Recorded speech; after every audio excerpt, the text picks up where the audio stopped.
बिस्मिल्लाहिर्रहमानिर्रहीम। अस्सलाम वालेकुम स्टूडेंट्स। आई एम शहजाद नवी। हमारे कॉलेज में जैसा कि आपको पता है कि ऑनलाइन क्लासेस का सिलसिला शुरू है। डिफरेंट सब्जेक्ट्स में टीचर ऑनलाइन क्लासेस जो हैं वो ले रहे हैं।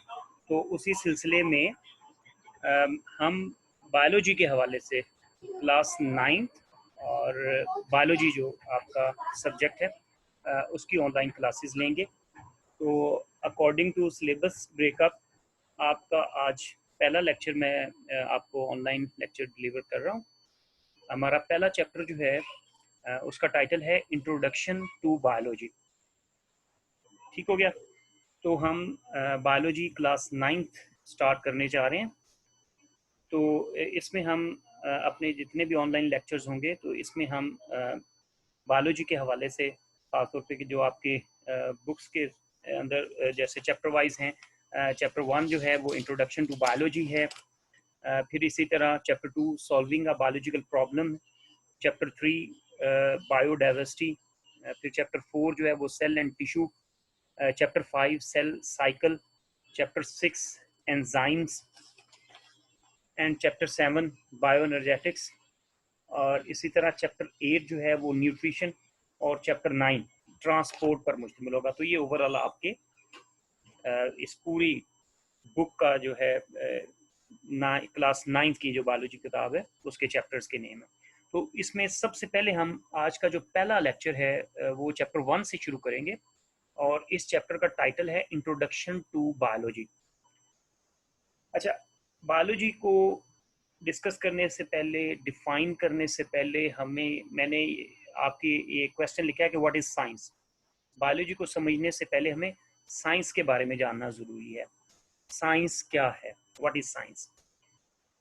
Science is a study in which observations are made, experiments are done, and logical conclusions are drawn in order to understand the principles of nature.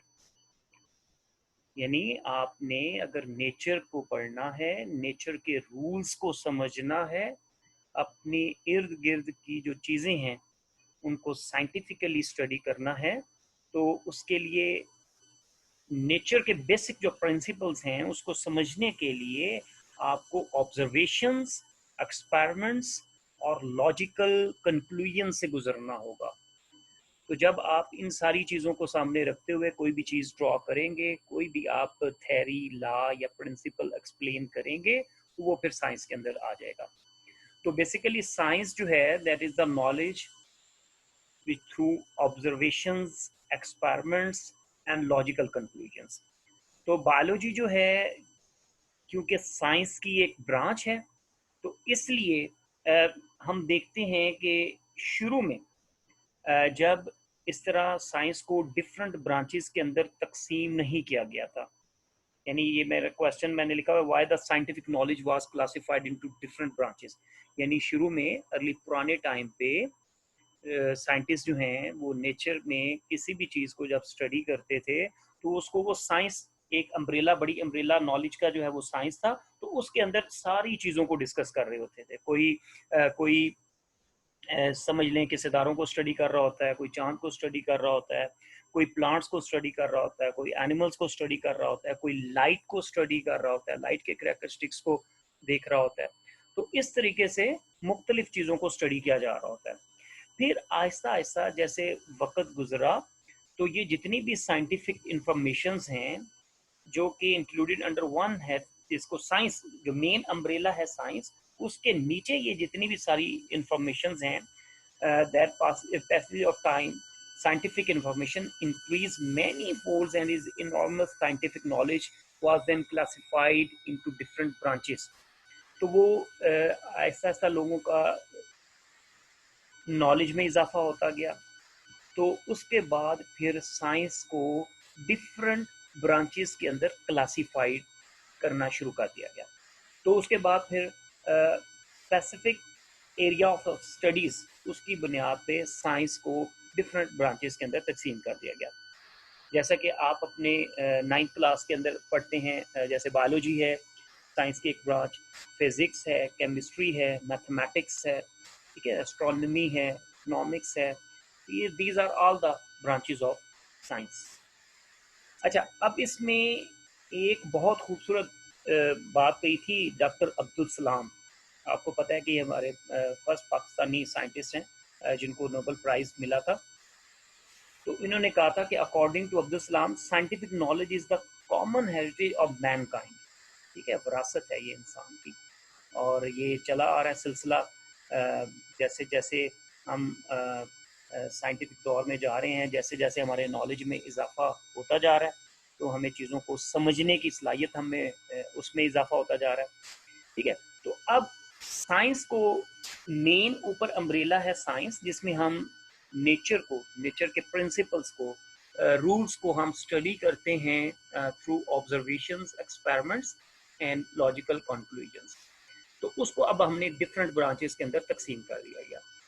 तो यहाँ पे हम, क्योंकि हमारा जो मेन टॉपिक है वो बायोलॉजी है, हम पढ़ बायोलॉजी रहे हैं, और हमारा ये जो पहला चैप्टर है वो चैप्टर भी बायोलॉजी के, इंट्रोडक्शन टू बायोलॉजी के ऊपर है।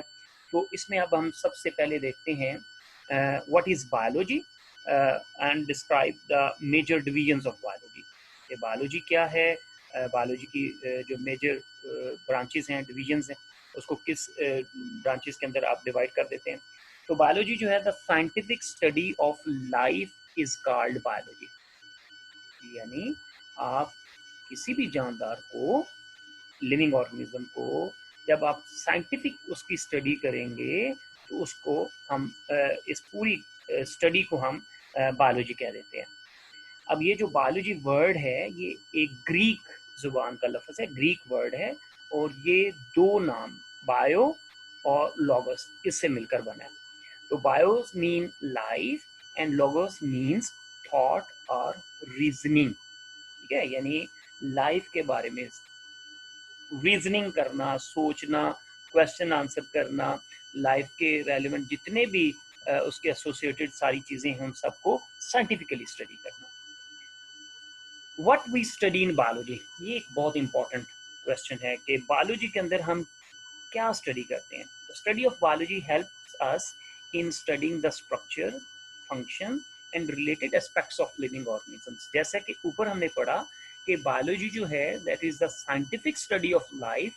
तो इसमें हम लिविंग ऑर्गेनिजम्स को, उनकी स्ट्रक्चर, उनके फंक्शंस, और इसके अलावा उनके जितने भी रिलेटेड एस्पेक्ट्स हैं, सिस्टम्स हैं, उनकी बॉडी के सिस्टम्स हैं, या जितने भी जिन जिन से लिविंग ऑर्गेनिजम्स का वास्ता पड़ता है, उन सबको हम बायोलॉजी के अंदर जो है वो स्टडी करते हैं।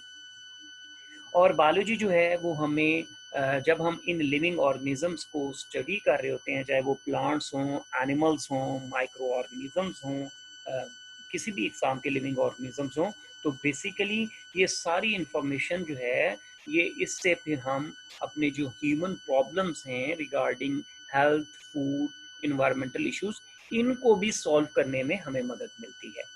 ठीक हो गया।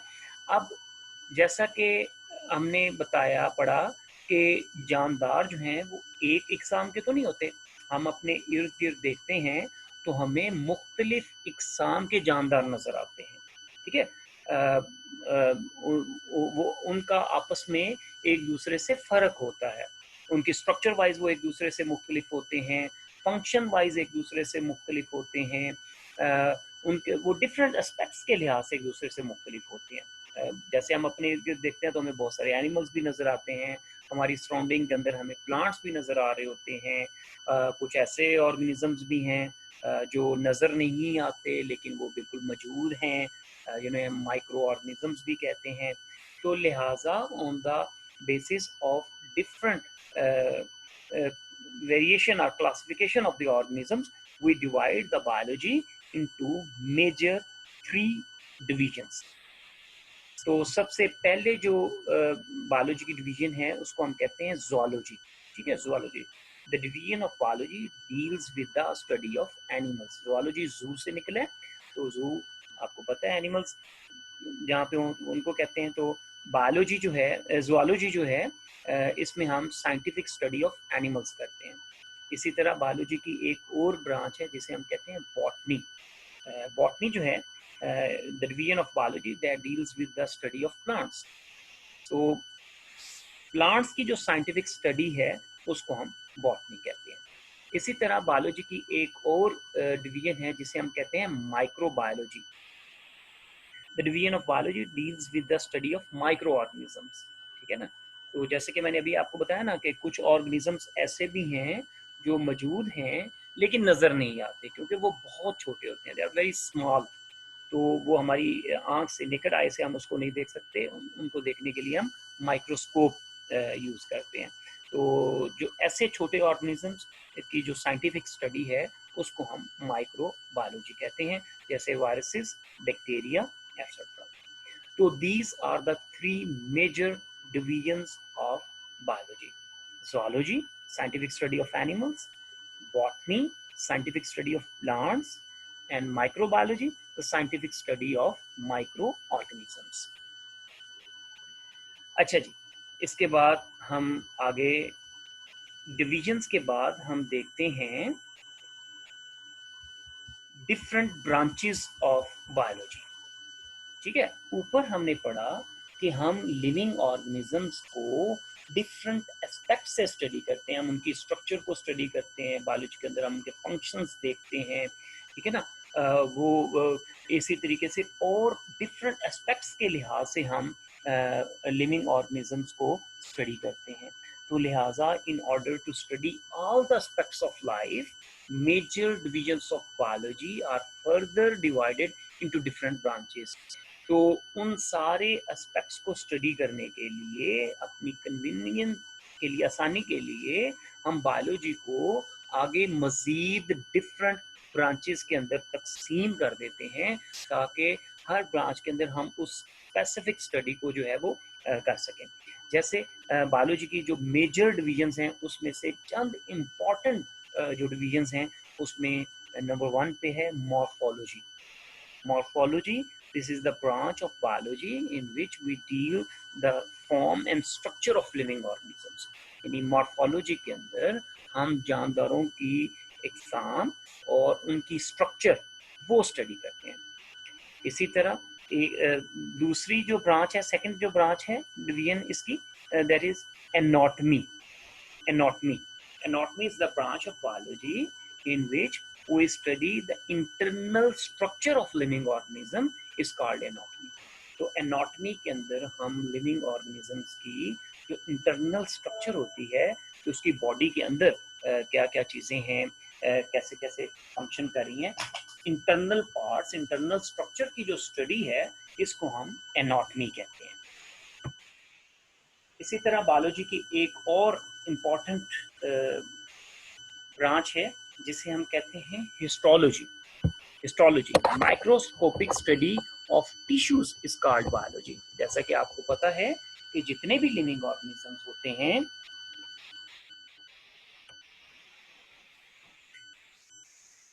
उनकी बॉडी सेल से मिलकर बनी होती है। तो फिर इसी तरह जो मल्टी सेलुलर ऑर्गेनिजम्स हैं उनमें सेल्स जो हैं वो मिलकर specific same kind of cells are combined to form tissues. तो उनकी बॉडी के अंदर टिश्यूज भी मौजूद होते हैं।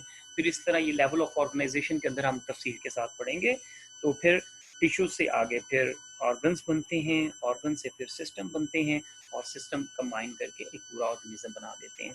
वह बायोलॉजी की ये जो ब्रांच है हिस्टोलॉजी, इसके अंदर हम माइक्रोस्कोपिक स्टडी ऑफ टिश्यूज जो है वो करते हैं, टिश्यूज को स्टडी करते हैं, तो इसको हम हिस्टोलॉजी कहते हैं।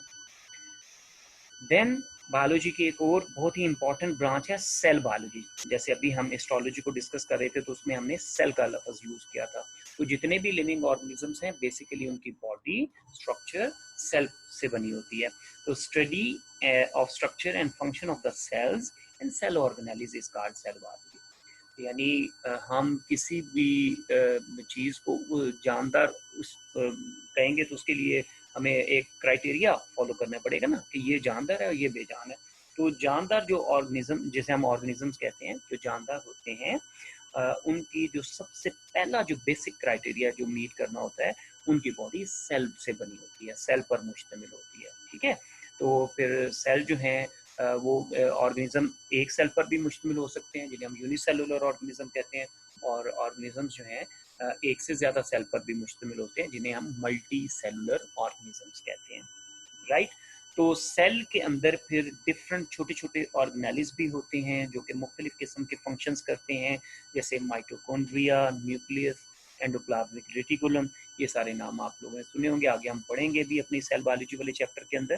तो लिहाजा लिविंग ऑर्गेनिजम्स के जो सेल्स हैं और उन सेल के अंदर जो ऑर्गेनेल्स हैं, उन सेल्स की स्ट्रक्चर, उनके फंक्शंस को डिटेल के साथ जो हम स्टडी करते हैं सेल बायोलॉजी के अंदर। So this branch is also deal with the study of cell division. तो फिर आपको पता है ना कि हमारी बॉडी के सेल भी डिवाइड भी होते हैं माइटोसिस और मियोसिस के थ्रू। तो सेल बायोलॉजी के अंदर हम सेल डिवीजन भी डिस्कस करते हैं, राइट। जी आगे बढ़ते हैं हम। एक और इम्पॉर्टेंट ब्रांच है बायोलॉजी की जिसको हम फिजियोलॉजी कहते हैं। फिजियोलॉजी के अंदर the branch of biology in which we study the function of different parts of living organisms. हमारी बॉडी के अंदर, लिविंग ऑर्गेनिजम्स की बॉडी के अंदर डिफरेंट पार्ट्स मौजूद होते हैं। जैसे हम फर्ज करें, मैं हम ह्यूमंस की हम एग्जांपल लेते हैं, हमारी बॉडी के अंदर डिफरेंट पार्ट्स मौजूद हैं, ठीक है। डिफरेंट ऑर्गन्स मौजूद हैं, जैसे हार्ट है, लीवर है, किडनी है। हर पार्ट, हर ऑर्गन एक स्पेसिफिक फंक्शन परफॉर्म कर रहा होता है। तो फिजियोलॉजी के अंदर हम ऑर्गेनिजम्स के ये जो डिफरेंट पार्ट्स हैं और वो डिफरेंट पार्ट्स कौन कौन सा फंक्शन करते हैं, इसकी जो स्टडी है वो फिजियोलॉजी कहलाती है, right. The next one is embryology. Embryology is also the branch of biology in which we study the development of an embryo to a new individual, ठीक है। अच्छा, अब यहाँ पे मैं आपको बताऊं कि ऑर्गेनिजम्स के अंदर एक फिनोमेना होता है बहुत ही इंपॉर्टेंट, जिसे हम कहते हैं रिप्रोडक्शन। रिप्रोडक्शन के अंदर जितने भी ऑर्गेनिजम्स हैं वो अपने जैसे न्यू ऑर्गेनिजम्स जो हैं वो प्रोड्यूस करते हैं। अच्छा, अब इसमें ये होता है कि जैसे जो सिंपल ऑर्गेनिजम्स हैं जैसे बैक्टीरिया वगैरह, वो तो सिंपल क्या करते हैं, अपने सेल को डिवाइड कर लेते हैं और जिससे दो नए डॉटर बैक्टीरिया बन जाते हैं, ठीक है, न्यू डॉटर सेल बन जाते हैं। जबकि जो मल्टी सेलुलर ऑर्गेनिजम्स हैं जो सेक्सुअल रिप्रोडक्शन के तहत प्रोड्यूस होते हैं, यानी जिनमें मेल और फीमेल गैमेट्स आपस में मिलते हैं, एग और स्पर्म आपस में मिलते हैं, तो जब वो मिलते हैं तो फर्टिलाइजेशन हो जाती है। तो फर्टिलाइजेशन के बाद जो है वो जाइगोट बन जाता है, फिर एम्ब्रियो बन जाता है, और इस तरीके से वो सेल डिवाइड होता जाता है और वो डिवाइड हो के एम्ब्रियो से वो डेवलपमेंट उसकी शुरू हो जाती है और वो करते करते वो पूरा एक कंप्लीट न्यू इंडिविजुअल बना देता है। तो ये जो एक सेल से एक कंप्लीट इंडिविजुअल बनने का जो प्रोसेस है जिसको हम डेवलपमेंट कहते हैं, ये जो एम्ब्रियो की डेवलपमेंट है जिससे एक कंप्लीट ऑर्गेनिज्म बन जाए, इस पूरी स्टडी को हम एम्ब्रियोलॉजी कहते हैं, okay. The next important branch of biology that is known as taxonomy. Okay, taxonomy is the study of naming and classification of organisms into groups and subgroups. जैसा कि हमने शुरू में पढ़ा कि जितने भी जानदार हैं उनको हम वो एक जैसे नहीं हैं, एक दूसरे से मुख्तलिफ हैं।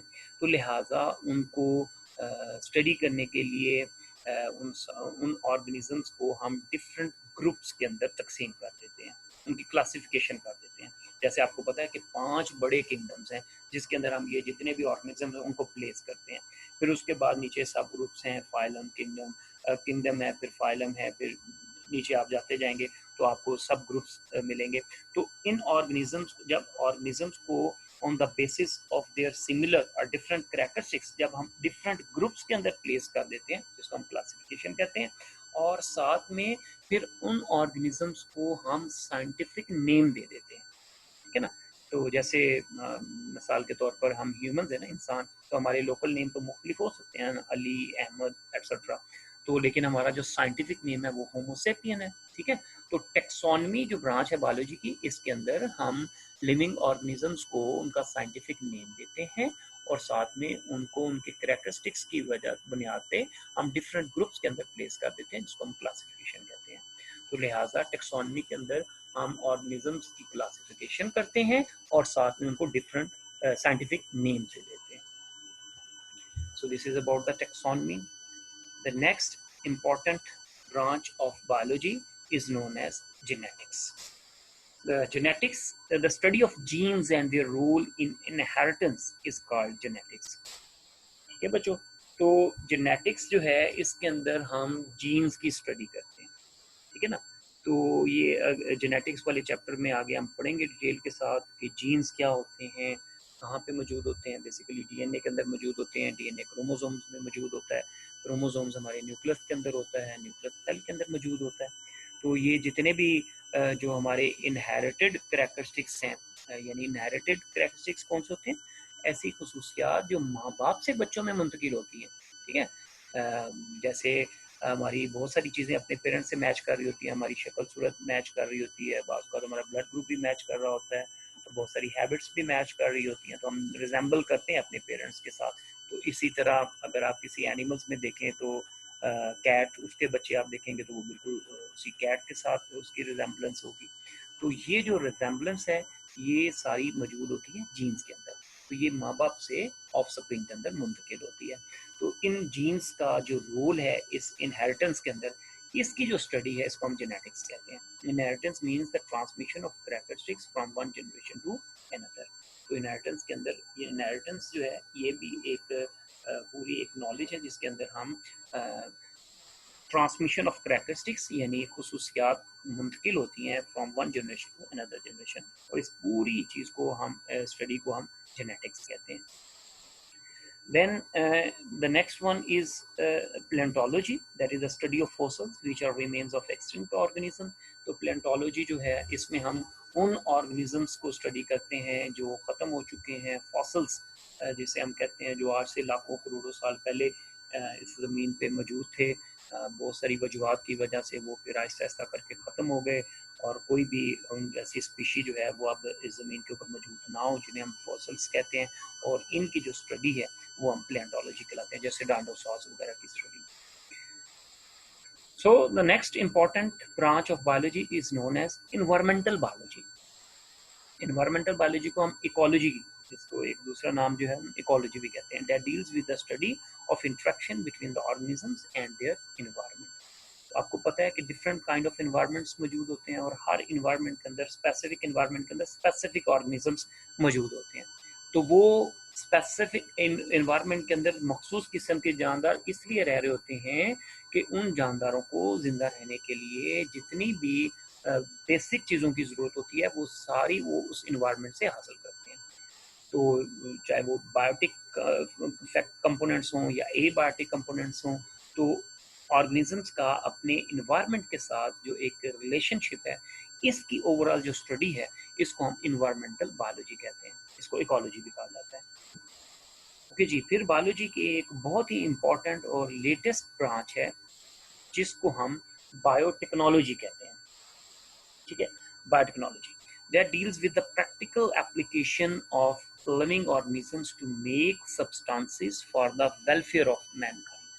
तो ये बायोलॉजी की एक लेटेस्ट ब्रांच है बायोटेक्नोलॉजी, जिसके अंदर हम लिविंग ऑर्गेनिजम्स का इस्तेमाल करते हैं to make a useful products for the welfare of mankind. जैसे माइक्रो ऑर्गेनिजम्स वगैरह हो गए, उससे हम बहुत सारी काम की चीज़ें बना लेते हैं, मेडिसिन बना लेते हैं, फर्मेंटेड फूड्स बना लेते हैं, और बहुत सारी चीज़ें बनाते हैं, और फिर उसकी प्रैक्टिकल एप्लीकेशंस उसको हम यूज़ करते हैं for the different purposes and welfare of Mankind. तो ये सारा कुछ जो है वो बायोटेक्नोलॉजी के अंदर आ जाता है। अच्छा जी, इसके बाद एक नेक्स्ट में एक और है social biology, the branch deals with the study of social behaviour of animals that make societies. ठीक है, तो सोशल जो बिहेवियर है एनिमल्स का उसको हम सोशल बायोलॉजी के अंदर डिस्कस करते हैं। इसमें बेस्ट एग्जांपल ह्यूमंस की आप ले सकते हैं। फिर parasitology, that branch deal with the study of parasites. Parasites ये छोटे छोटे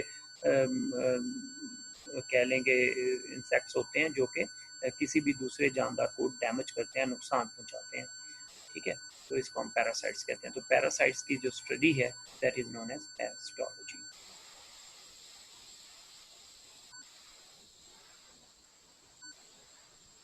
जी students, the next one is immunology.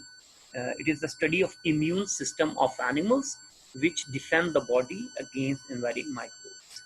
तो इम्यूनोलॉजी जो है जितने भी जानदार होते हैं, एनिमल्स खास तौर पे, अपनी हम ह्यूमंस की भी बात ले लेते हैं, तो हमारी बॉडी के अंदर डिफरेंट सिस्टम्स मौजूद होते हैं, जैसे रेस्पिरेटरी सिस्टम है, डाइजेस्टिव सिस्टम है, नर्वस सिस्टम है। तो इसी तरह हमारी बॉडी के अंदर एक और इम्पॉर्टेंट सिस्टम है जिसको हम इम्यून सिस्टम कहते हैं, क़ुव्वत मुदाफ़अत, जो कि हमें मुख्तलिफ बीमारियों से, जरासीमों से बचाती है, उनके अगेंस्ट फाइट करती है, तो इससे हम फिर महफूज रहते हैं। तो ये जो, इसे हम इम्यून सिस्टम कहते हैं, ठीक है। तो ये जो इम्यून सिस्टम की जो स्टडी है इन एनिमल्स, जो डिफेंड करता है हमें हमारी बॉडी को डिफरेंट माइक्रोब से, डिफरेंट जरासीमों से, तो इम्यून सिस्टम की जो स्टडी है that is known as immunology. The next is entomology. हम डिफरेंट ब्रांचेस डिस्कस कर रहे हैं बायोलॉजी की, तो उसमें 15 नंबर पे है entomology, that is the study of insects. तो इंसेक्ट्स की जो स्टडी है that is known as entomology. उसके बाद है pharmacology, the study of drugs and their effects on the system of human body, ठीक है। तो ये जो डिफरेंट मेडिसन्स हैं जो हम लेते हैं जब हम बीमार हो जाते हैं, तो मुख्तलिफ़ किस्म की मेडिसन्स डॉक्टर की प्रिस्क्रिप्शन के मुताबिक हम इस्तेमाल करते हैं। फिर उस मेडिसन्स का हमारी बॉडी के अंदर रिएक्शन होता है, इफ़ेक्ट होता है। तो इस पूरे चीज़ की, यानी मेडिसन्स की और इसकी इफ़ेक्ट्स की जो हमारी ह्यूमन बॉडी के ऊपर होती है, इसकी स्टडी जो है that is known as pharmacology. The next one is molecular biology. Molecular biology that is also known as biochemistry, that deals with the study of molecules of life, like proteins, water, carbohydrates, lipids or nucleic acid. या दूसरे लफ्जों में हम ये कह सकते हैं that deals with the structure of organism, cells and the organelles at molecular level. तो हमारी बॉडी के जो सेल्स हैं, ऑर्गेनेल्स हैं, अगर हम उनको मॉलिक्यूलर लेवल पे स्टडी करें तो that is known as molecular biology. तो ऊपर हमने एक छोटा सा क्वेश्चन किया था कि इसको पैरासाइट्स जो क्या उस ब्रांच को क्या कहते हैं जिसमें हम इसको पैरासाइट्स को स्टडी करते हैं, what is the name of that branch? This is known as parasitology, ठीक है। तो यहाँ पे एक क्वेश्चन है कि पैरासाइट्स क्या होते हैं, व्हाट आर पैरासाइट्स? जैसे कि मैंने आप लोगों से, मैं आपको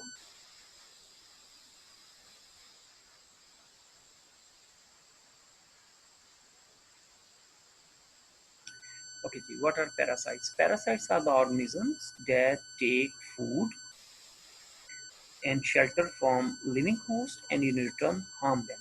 यानी ये वायरसेस, बैक्टीरिया, वर्म्स, ये लिविंग ऑर्गेनिजम्स की बॉडी के ऊपर भी और बॉडी के अंदर भी, अगर बॉडी के ऊपर चिपके हों तो ये एक्टोपैरासाइट्स कहलाते हैं। अगर बॉडी के अंदर घुस जाएं और वहाँ पे किसी इंटेस्टाइन के अंदर या किसी जगह के अंदर जाके वो वहाँ पे रहें और उस ऑर्गेनिज्म से फूड भी लें और बदले में उनको डैमेज करें, नुकसान पहुँचाएं, बीमार करें, तो हम पैरासाइट्स कहते हैं। जो बॉडी के ऊपर मौजूद होते हैं पैरासाइट्स एक्टोपैरासाइट्स कहलाते हैं, और जो बॉडी के अंदर चले जाते हैं, घुस जाते हैं और वहाँ से वो डैमेज करते हैं और फूड इनटेक करते हैं, उनको हम एंडोपैरासाइट्स कहते हैं, जैसे वायरसेस, बैक्टीरिया, वर्म्स वगैरह। Okay, so these are the different branches of biology. Biology को हम different branches के अंदर जो है वो हम डिवाइड कर देते हैं, तकसीम कर देते हैं, और क्योंकि different aspects को हमने स्टडी करना होता है लिविंग ऑर्गेनिजम्स के, तो जब हम इन ब्रांचेस के अंदर बायोलॉजी को स्टडी डिवाइड कर देंगे तो फिर हमारे लिए आसानी हो जाएगी कि हम ऑर्गेनिज्म को किस पार्ट को, किस सिस्टम को या किस चीज़ को फंक्शन स्टडी करना चाह रहे हैं, हम स्पेसिफिकली उस ब्रांच के अंदर जाएंगे और हम उसके अंदर कंप्लीटली उन ऑर्गेनिजम्स को जो है वो डिस्कस कर लेंगे। ओके स्टूडेंट्स, ब्रांचेस के बाद यहाँ पे एक छोटा सा मैंने शॉर्ट क्वेश्चन लिखा हुआ कि what are the major biological issues today, ठीक है। आजकल क्या लिविंग ऑर्गेनिजम्स के क्या मेजर मसाइल हैं, अगर हम खास तौर पे हम ह्यूमंस की मिसाल लें तो what are the major biological issues today, that human population growth, infectious diseases, addictive drugs and the pollutions are the major biological issues today, ठीक है। ह्यूमन पॉपुलेशन ग्रोथ, ये आबादी बढ़ती जा रही है जिससे बहुत सारे मसाइल जो हैं वो सामने आ रहे हैं, चाहे वो इन्वायरमेंटल इश्यूज हों या इन्फेक्शियस डिजीज़ हों, बीमारियां जो एक से दूसरे शख्स में फैलती हैं। तो जैसे कि आजकल आपको पता है ये कोरोना वायरस जो है ये भी बहुत ज़्यादा डैमेज कर रही है हमें। तो एडिक्टिव ड्रग्स हैं, पोल्यूशंस हैं, तो ये सारे बायोलॉजिकल इश्यूज़ हैं। बायोलॉजी जो है वो इन इश्यूज़ को डिस्कस कर रही है, इनको सॉल्व करने की कोशिश कर रही है। बहुत सारी चीज़ों में हम कामयाब हो चुके हैं और आगे आने वाले वक्त में अपने इन मसाइल को, इन इश्यूज़ को हम सॉल्व कर लेंगे। राइट। तो यहाँ पर हमारा जो इंट्रोडक्शन टू बायोलॉजी के अंदर जो फर्स्ट चैप्टर था, इसके अंदर हमने दो बेसिकली मेजर क्वेश्चन जो हैं वो उनको एड्रेस किया। कि सबसे पहले हमने देखा कि बायोलॉजी क्या है, बायोलॉजी को डिफाइन किया। फिर बायोलॉजी की वो डिविजन्स हैं, बॉटनी, जोलॉजी और माइक्रोबायोलॉजी, उनके बारे में पढ़ा। और फिर उसके बाद हम बायोलॉजी को डिफरेंट जो ब्रांचेस के अंदर हमने तकसीम किया, उन हर ब्रांच को हमने डिटेल के साथ जो है वो डिस्कस किया। तो this is about the introduction to biology. अब हम अपने नेक्स्ट क्वेश्चन की तरफ जाते हैं कि वो क्वेश्चन है the relationship of biology to the other science subjects. ठीक है, तो ये सबसे पहले आप ये डायग्राम देखें, the relationship of biology with other science subjects. तो ये जनाब बायोलॉजी है। अच्छा, अब इसमें आप देखें कि बायोलॉजी को हम सबसे पहले तो हम ये देखते हैं कि बायोलॉजी के अंदर क्या है। ये फोटोसिंथेसिस, रेस्पिरेशन है, बायोलॉजिकल प्रोसेस हैं। फिर डिस्ट्रीब्यूशन ऑफ ऑर्गेनिजम्स हैं, मसल्स, बोन्स, डाटा एनालिसिस, ये तो प्योर बायोलॉजिकल एस्पेक्ट्स हैं ना।